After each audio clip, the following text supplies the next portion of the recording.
Welcome to the Catholic Disaster Preparedness Program, produced by Catholic Charities USA.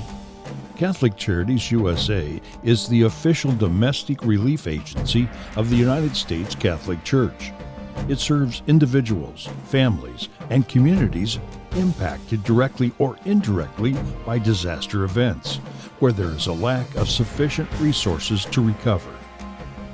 In these disaster response and recovery efforts, Catholic Charities USA supports the affected Catholic Charities agencies providing direct assistance to vulnerable survivors.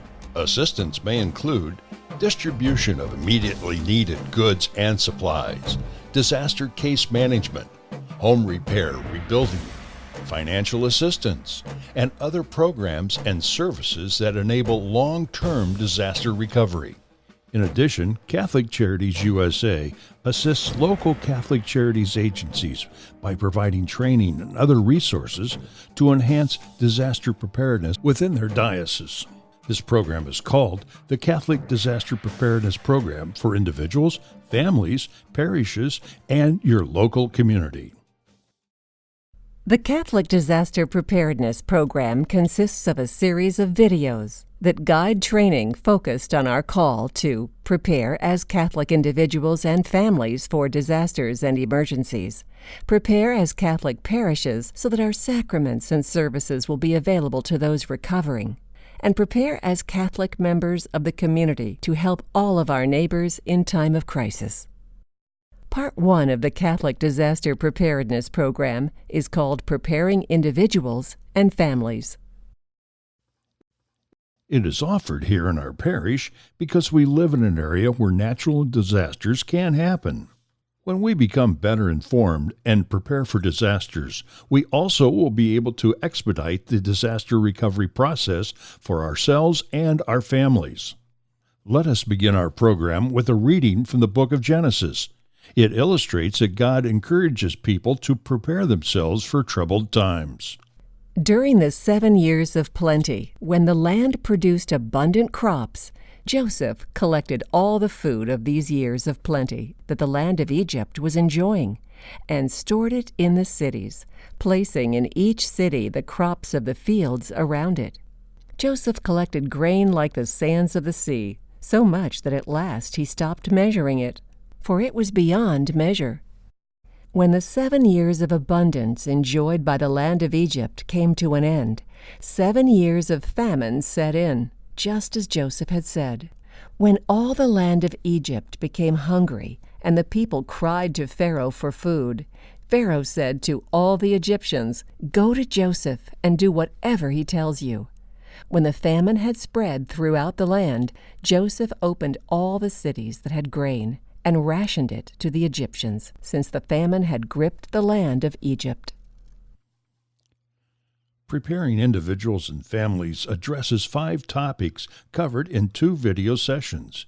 In Video 1, we will examine the topics of why prepare, making household disaster plans, and preparing emergency supplies. Video 2 covers protecting what's important and exploring insurance. Video 2 includes a wrap-up that will help us decide our individual next step towards disaster preparedness. The participant guide you received is for use during and after the training. It includes important training points for you to take notes if you wish, and instructions for activities. The resources section at the end contains forms and checklists that you can use later. There are also links to helpful websites mentioned in this video. Before we continue, there are 3 terms that might be new to you. Disaster preparedness means making a defined plan for what to do when a disaster strikes, knowing the immediate supplies that would be needed, and having the plan and supplies available when the event occurs. Resiliency is the ability to withstand and recover from disasters, as well as to learn from past disasters to strengthen future response and recovery efforts. Mitigation refers to the steps we take to actually reduce or eliminate the potential damaging effects of a disaster. You can take mitigation steps prior to, during, or after an incident, like installing storm shutters to protect windows, and strengthening your roof against high wind, unblocking a storm sewer grate clogged with debris that is causing flooding, or clearing dry leaves from around your home in a wildfire risk area.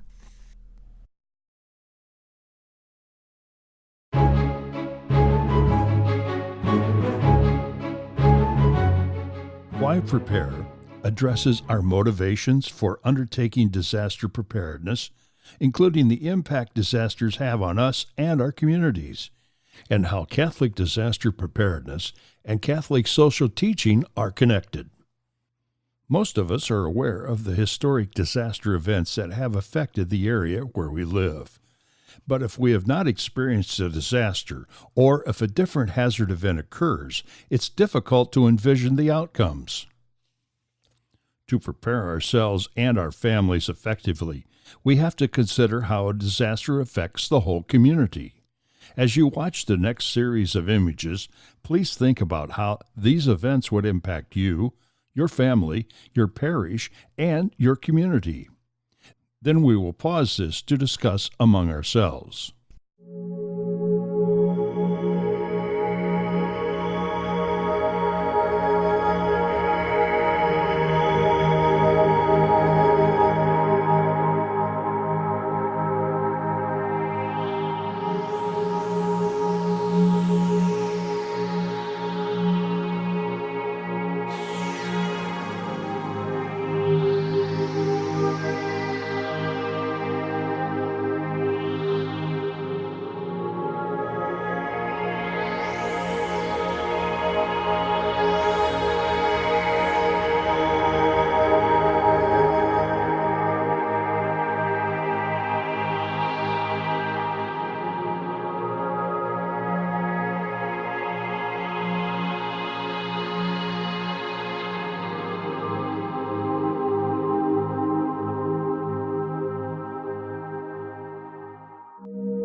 Planning what to do before disaster strikes is the best way to protect your family and other household members from these and other impacts.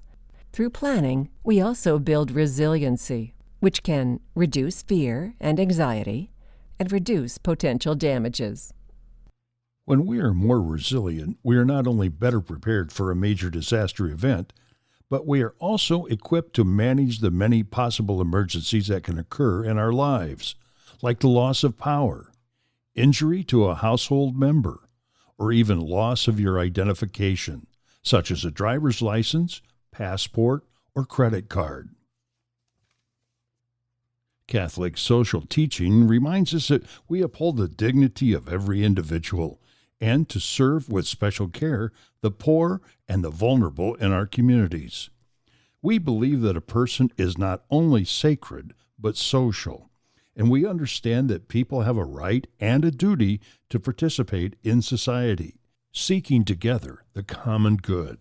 The work we do ensures that people have the opportunity to actively and fully participate. That we are, in fact, our brothers and sisters' keepers, and that we must respond to injustices committed against another just as if the injustice was committed against us. When our families are prepared for disasters, we are better able to answer our gospel call to help others. Catholic social teaching also calls for us to care for God's creation. Care for the earth is not just an Earth Day slogan. It's a requirement of our faith. We are called to protect people and the planet, living our faith in relationship with all of God's creation. We can care for the earth by avoiding actions that put nature or our neighbors at risk of disaster damage. For example, we can carefully put out fires. We can tie down items that might float in a flood or become windborne in a storm. The Latin origins of the word disaster translate to without light. This training is intended to help prepare families to restore light or hope to their lives following a disaster. Making household disaster plans. This topic, making household disaster plans, shows us how individuals and families can develop plans for safely navigating emergencies they may encounter. It will help us to answer the questions that provide the substance of our plan. What hazards may impact me? How will I receive emergency alerts and warnings? What is my shelter plan? What is my evacuation route? What is my household communication plan? Planning for emergencies and disasters starts with identifying the hazards that might affect us personally. Please refer to the list of common U.S. hazards in the participant guide. When we pause the video, put a mark next to those that have or are likely to affect you and your household in the future. Add any other hazards that you believe could affect you but are not on the list. If you want to find out more about disasters that might affect you, the American Red Cross has an interactive hazard map that identifies the most common disasters by region. The Federal Emergency Management Agency, referred to as FEMA, has a website that allows you to search for all the disasters that have occurred in your state. Links and examples are in the resources section of the participant guide. After we have identified potential hazards, we can start to build our household disaster plan. Let's look at each important component. Begin your household plan by deciding how you will receive alerts and warnings. Plan to use as many methods as possible to ensure you know what is happening. A NOAA weather radio, television, commercial radio, outdoor warning sirens, scanners, the internet, and cell phones are all ways to update yourself on warnings. You can sign up for wireless emergency alerts that allow customers who own cell phones and other compatible mobile devices to receive text-like messages from the National Weather Service or from other emergency management agencies about imminent threats to safety in your area. Check with your wireless carrier to find out if your cell phone is capable of receiving weather emergency alerts. Links to more information about warning sources are in the resources section of the participant guide. Perhaps the most commonly known warning is a smoke alarm. Smoke alarms should be installed near each sleeping area and on every level of your home.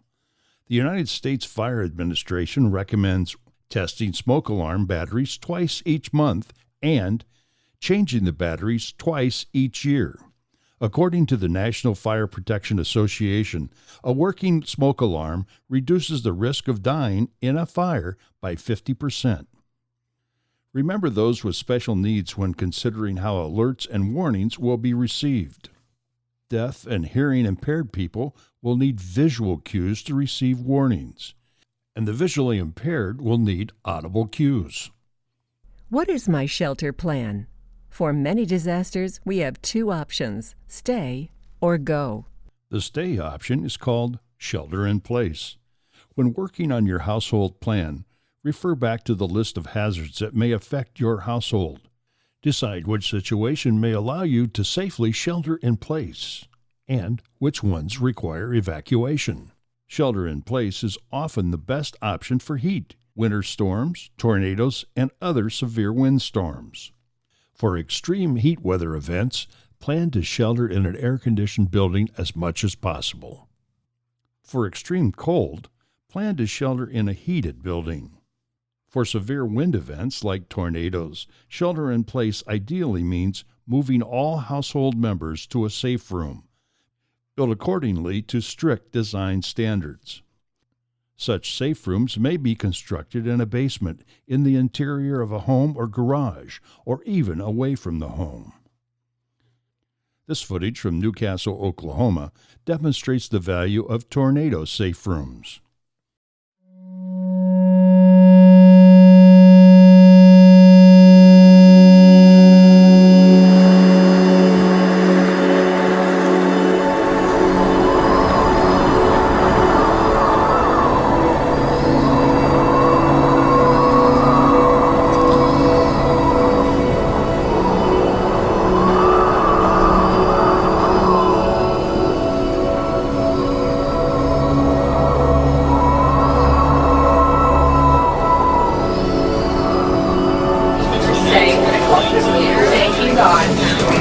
Jay, if it's still windy, I want you to stay. Okay.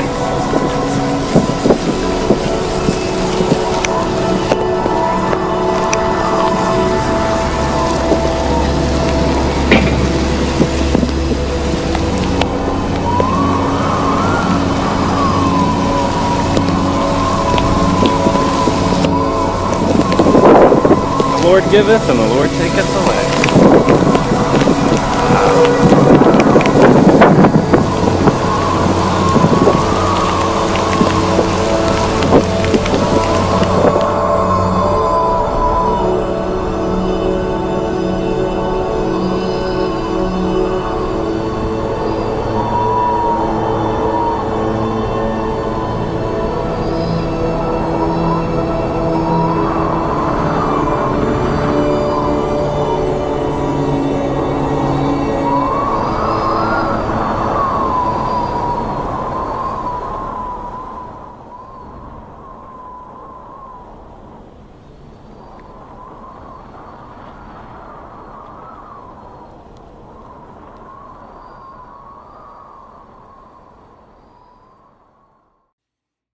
The next best option for shelter from severe windstorms in the home is a basement or storm cellar.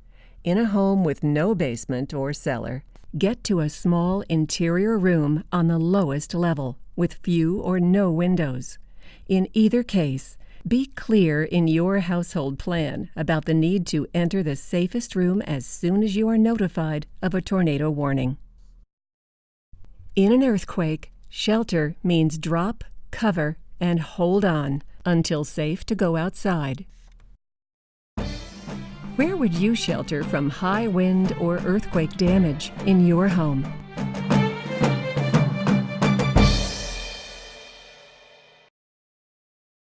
What is my evacuation route?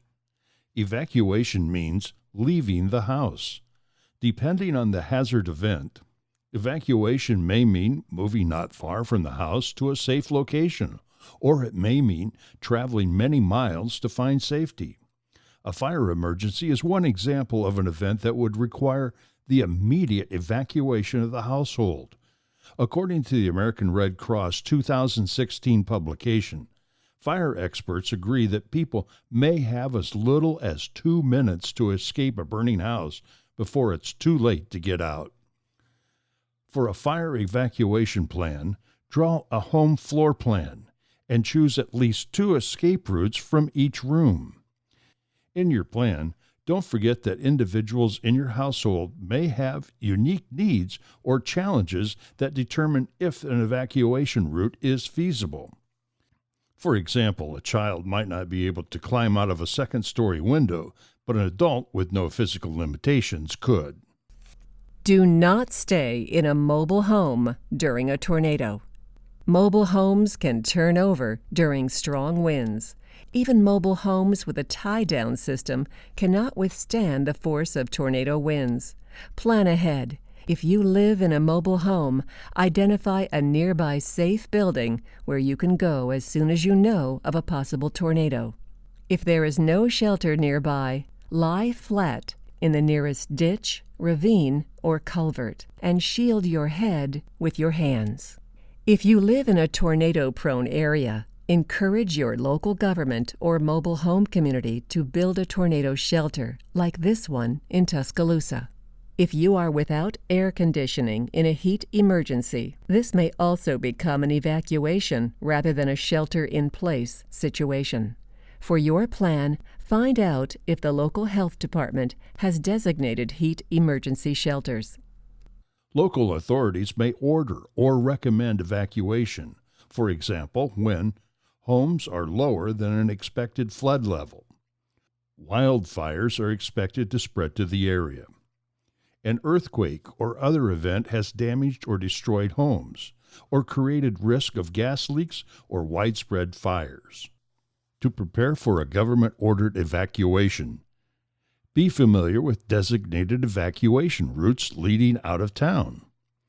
Plan for preparing the house before evacuation, for example, shutting off water, gas, and electricity. Keep an emergency supply kit ready to go. We will discuss these in more detail later in the training. Include family pets and service animals in your evacuation planning. Most public shelters that accept pets have rules for accepting them. What hazard event could cause your household to evacuate?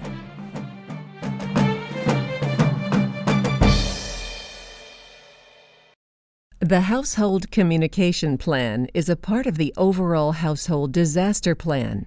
Depending on your circumstances, it may cover a wide range of situations because emergencies and disasters can happen at any time of day or night. Communicating in disasters may be difficult because of damages to communication infrastructure and overload. Write down phone numbers and email addresses for everyone in your household. Having this important information written down will help you reconnect with others in case you don't have your mobile device or computer with you, or if the battery runs down. If you have a household member who is deaf or hard of hearing, or has a speech disability and uses traditional or video relay service, the VRS, include information on how to connect through relay services on a landline phone, mobile device, or computer, and that visual cues are included.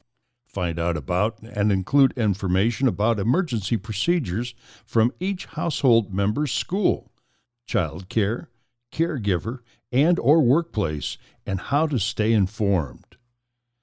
Discuss these plans with children, including who could pick them up in an emergency.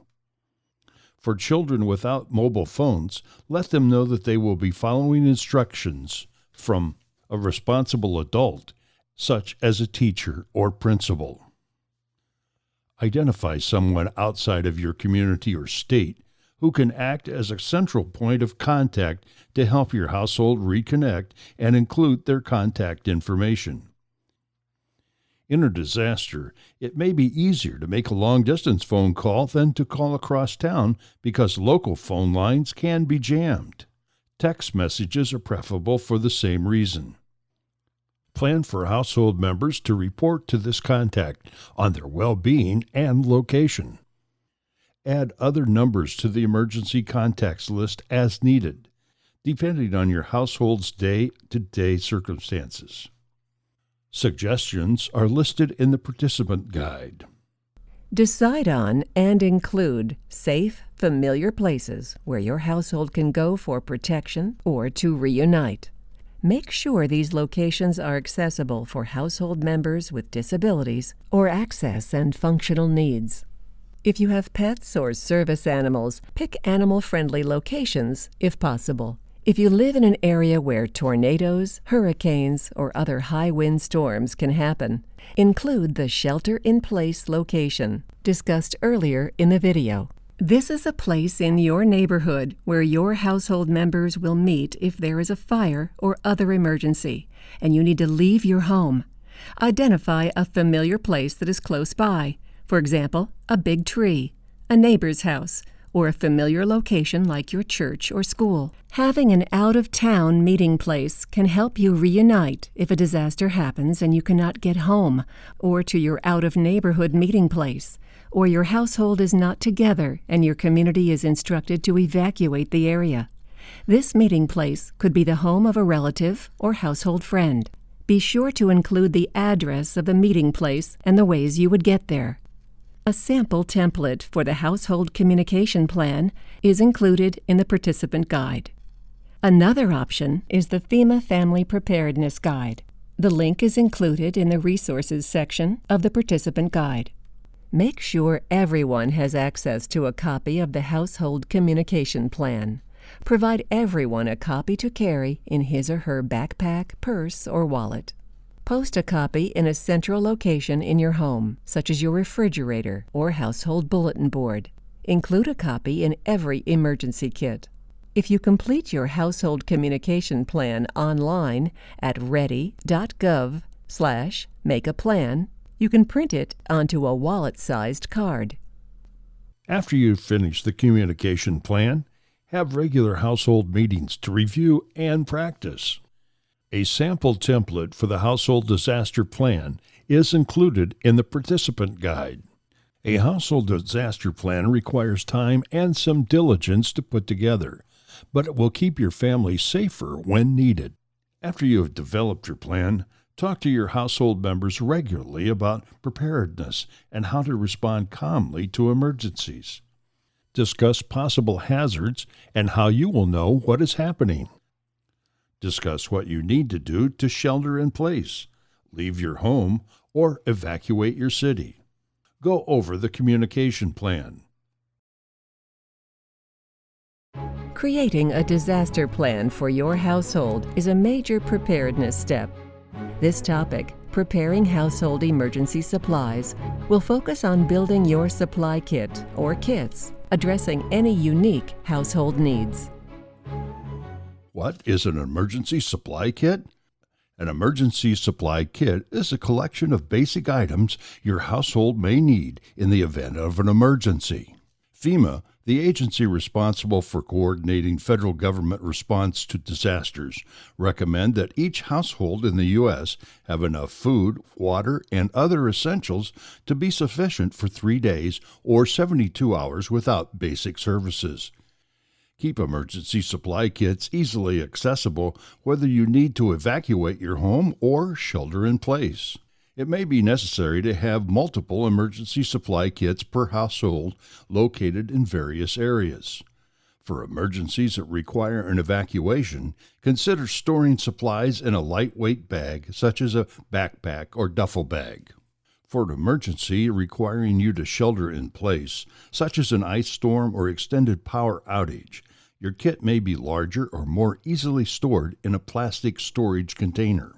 Special emergency kits may be needed to prepare for your household pets that include pet food, a water bowl, extra pet leash, or carrying case. These can also be stored in a plastic storage container. Several emergency preparedness organizations have lists of recommended basic supplies for a family emergency supply kit. Water, 1 gallon of water per person per day for at least 3 days for drinking and sanitation. Food, at least a 3-day supply of non-perishable food. List of medications, battery-powered, solar-powered, or hand-crank radio, and a NOAA weather radio with tone alert and extra batteries for both. Flashlight and extra batteries. First aid kit. Whistle to signal for help. Dust mask to help filter contaminated air and plastic sheeting and duct tape to shelter in place. Moist towelettes, garbage bags, and plastic ties for personal sanitation. Wrench or pliers to turn off utilities. Can opener for food if kit contains canned food. Local maps, spare keys for home, vehicles, storage spaces, etc. As you create your kit, you may notice that individuals within your household have unique needs to consider. For example, the type and amount of food a baby will need is different than a 30-year-old adult. Some members of your family may be dependent on medicine, While you may not be able to include some medicines in your emergency supply kits, you can list them and how to obtain refills. Your pharmacist or doctor will answer questions you may have about medication during a disaster if you ask during normal times. Create a basic emergency kit activity instructions. You probably have several of the components of the basic emergency kit at home. Let's take a few minutes to check off what we have and discuss with a partner ideas about where to find items we are missing.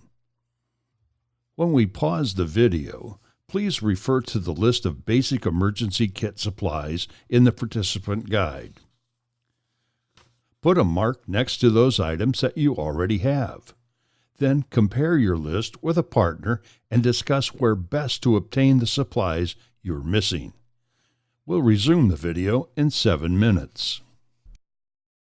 A copy of the FEMA Recommended Emergency Supply List from www.ready.gov is included in your participant guide. It actually includes 2 lists: recommended items to include in a basic emergency supply kit and additional items to consider adding to an emergency supply kit. When you return home, review this list and consider where you live and the unique needs of your household in order to create an emergency supply kit that will meet your needs. An emergency or disaster can occur anytime, day or night. Consider all the places you and your household are throughout the day: home, office, vehicle, daycare, school, church, etc. Do you have a kit ready to help you respond to disasters or emergencies in each place? Update your emergency supply kit in your vehicle depending on the season.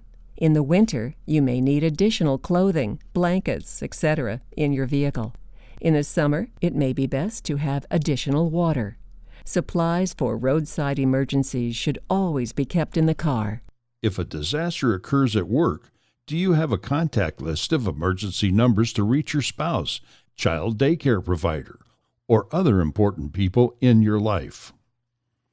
Ask your employer for a copy of the emergency plans for the facility you work in to help you decide what else is needed. Know where shelter areas are and identify evacuation routes. Whether you are away from home for a day or a week, you will need essential supplies to care for your pet. Keep items in an accessible place and store them in sturdy containers that can be carried easily. Some items to include: medications and medical records stored in a waterproof container, and a first aid kit, sturdy leashes, harnesses, and/or carriers, photo of you and your pets to help validate pet ownership, food, potable water, bowls, information on feeding schedules, medical conditions, behavior problems, and the name and number of your veterinarian in case you have to foster or board your pets, pet beds, and toys, if easily transportable. The participant guide includes resources for preparing your pet's kit. Prepare your kit as soon as possible because disasters occur suddenly and often without warning. Creating an emergency supply kit to 72 hours does not have to be complicated or financially exhausting. By taking small steps each month, you can create a more prepared and resilient household. This concludes Video 1 of the Catholic's Disaster Preparedness Program, Individuals and Families. Video 2 will cover Protecting What's Important, Exploring Insurance, and Training Wrap-Up. When this video ends, your facilitator will answer questions and provide information about Video 2 of the training.